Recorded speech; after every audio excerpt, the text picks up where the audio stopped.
So some things here, you should know that that's a right triangle. They didn't tell us that, but they definitely should have. So that's a 90-degree angle. And that means that we can use these sines, cosines, tangents. It says, oh, here it is, right triangle, ABCD, is shown above. Benedict uses, so this means the theta, right here, is the angle who has a tangent of 8 over 15. And tangent is opposite over adjacent. So that means opposite over adjacent would be opposite over adjacent would be the 8 over 15. So let's write it in there. 8 and 15.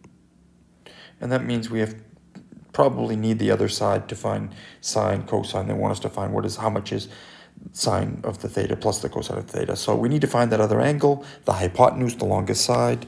So we know that that longest side, the hypotenuse squared is equal to the first leg squared plus the other leg squared. Okay? It doesn't matter if it's a squared plus b squared, whatever, equals c squared, whatever it is.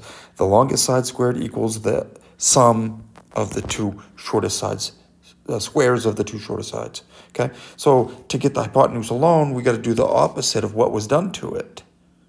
Well, you got to do the same thing to both sides of the equation. So that thing's called a square root. And when you do that, you see that the squared is canceled by the square root. You get the hypotenuse, which is what you wanted, right? You want to find out how much is the hypotenuse, the longest side. And so the other side has the two legs added up and then the square root. So I'm just going to rewrite it a little bit here, which means my 8, we said squared, plus the other side squared, 15 squared, and then we did the square root of that. So when we want to simplify this, just kind of add together the stuff on the inside. Well, how much is 8 squared? 64. And how much is 15 squared? 225. And then we add that together, and that's going to be under this. Then we'll do this part. Add that together, and you get 289. And then we do the square root of that, and the perfect square that gives us a 289, a number when we multiply it by itself. Well, we already know that I just showed you above that 15 times 15 is 225. So it's either 16 times 16 or 17 times 17. You can try them out, or you can try to memorize some of these things. So this one turns out to be the 17. So that's what the other side is. And then that's the hypotenuse, 17.